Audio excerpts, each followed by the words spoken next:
At the Sports History Network, we're proud to introduce you to a new sponsor for our podcasts. It's Home Field Apparel, your premium collegiate apparel brand right out of Indianapolis. They've got incredibly comfortable t-shirts, plus they're officially licensed with vintage college designs. They have over 150 plus colleges available now and always adding more. Homefield digs through the archives and history of your school to find unique logos, mascots, and moments to make thoughtful designs for your school.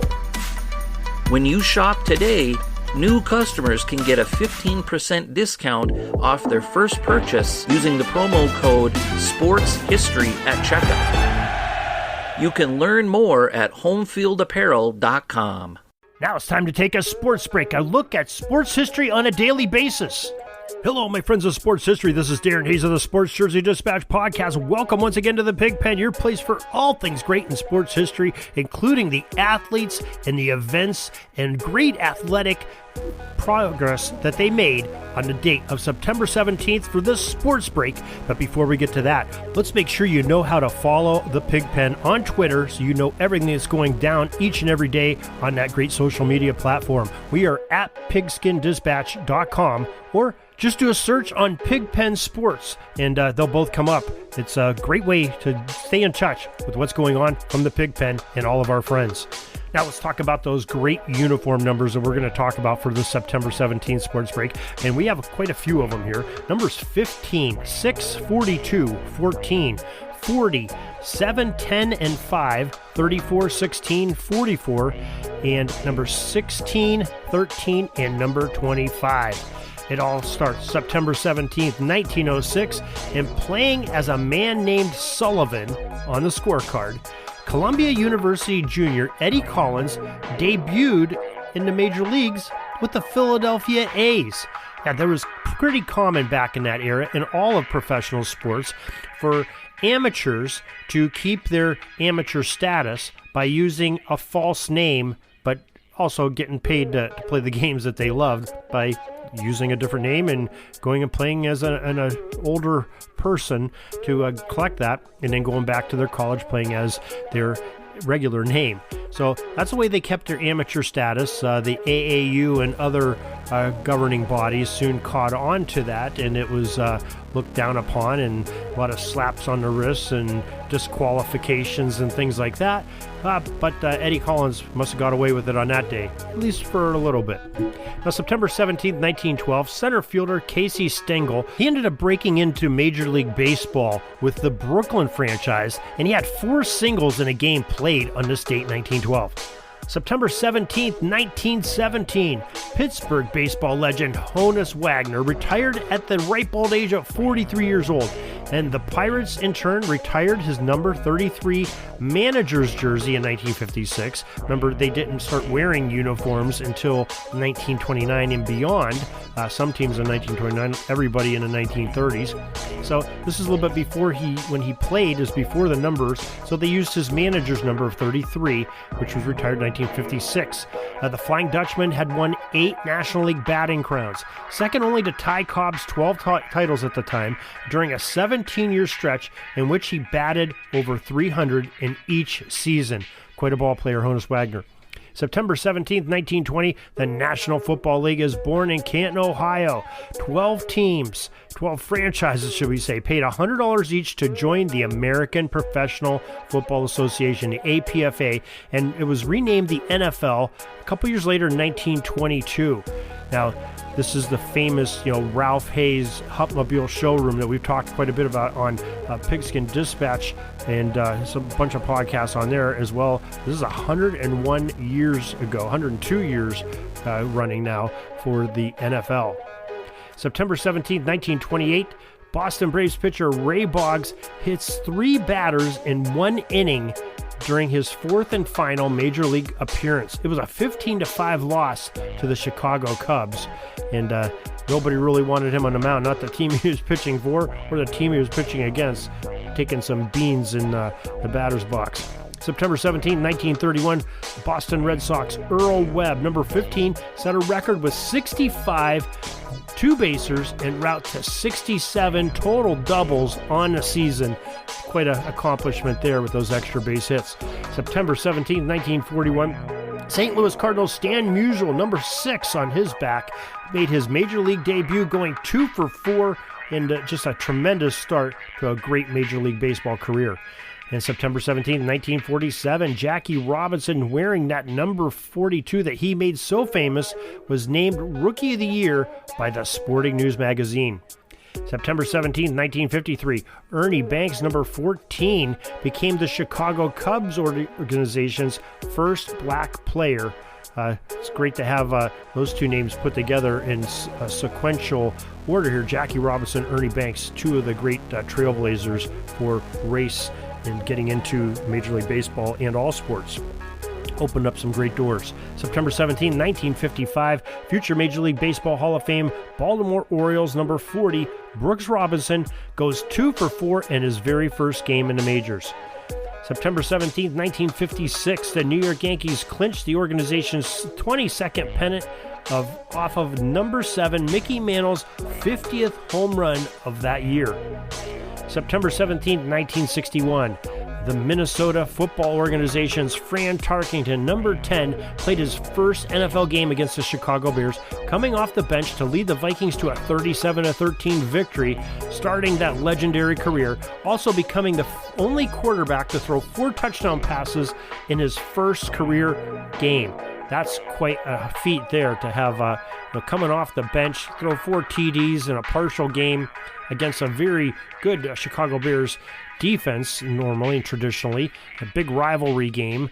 Wasn't so much at that point because Minnesota was just starting off their franchise, and Fran Tarkenton starting off his brilliant career. Of course, he did get traded to the Giants, played a few years there, and then ended up coming back with Bud Grant. We have a great story that on Pigskin Dispatch under our Bud Grant Do an Earl to Go search. You can do it on Pigskin Dispatch or on JerseyDispatch.com. Go in that search box and put in Bud Grant. You'll see a great story on Fran Tarkenton there with Bud Grant. September 17, 1964, the New York Yankees' Mickey Mantle, number 7, gets career hits 1999, 2000, 2001, and his 450th home run in a 6-2 victory over the LA Angels at New York's ballpark, the Yankee Stadium. September 17, 1979, the Kansas City Royals number 5, George Brett, became the 6th Major League Baseball player to have 20 doubles, triples, and home runs in a season. Wow, that's a lot of extra bases.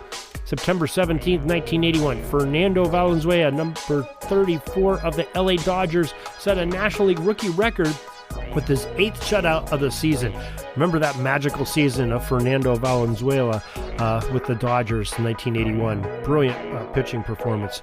September 17th, 1984, Dwight Gooden, number 16. Speaking of brilliant pitchers, he tied a record of 32 strikeouts in consecutive games, and 84 was his rookie season. 2 good ones on the mound in the National League. September 17, 1984, California Angels slugger Reggie Jackson, number 44, became just the 13th Major League Baseball player to hit 500 career home runs. Sounds weird to say Reggie Jackson, California Angels, but he did play a few years there near the end of his career. September 17, 1996, the LA Dodgers pitcher Hideo Nomo, number 16, tossed a beautiful no-hit performance against the Colorado Rockies. It was a 9-0 Dodgers victory at Coors Field there in the mountains. September 17th, 2000, Dan Marino, the great legend, number 13's jersey, was retired by his former team, the Miami Dolphins. And September 17, 2004, the San Francisco Giants outfielder Barry Bonds, number 25, hit his 700th career Major League Baseball home run off of San Diego's number 44, a very good one, in Jake Peavy. Quite an accomplishment for Bonds. So that is our sports break, our sports history for this September 17th. Thank you for joining us once again. Remember, in the meantime, you want more sports history? Go to sportshistorynetwork.com, pigskindispatch.com, and jerseydispatch.com, where all your sports history is there and ready for you 24 hours a day, 7 days a week, 365 a year. Till tomorrow, everybody, have a great sports history day. Sorry, but my pitching coach just called timeout and he's coming out to the mound. I think I'm going to get yanked for a reliever. We'll see you back tomorrow for some more great sports history on Sports Jersey Dispatch Podcast. We invite you to check out our websites, jerseydispatch.com and pigskindispatch.com. Not only see the daily sports history, but to experience the preservation of great events and people that play the games. Find us on Pigskin Dispatch. It's also on social media outlets of Facebook, Twitter, Instagram, and don't forget the Pigskin Dispatch YouTube channel to get all your daily sports history. Pigskin Dispatch is happy to be associated with the Sports History Network, the sports headquarters of yesteryear, found at sportshistorynetwork.com. This podcast is part of the Sports History Network, your headquarters for the yesteryear of your favorite sport. You can learn more at sportshistorynetwork.com.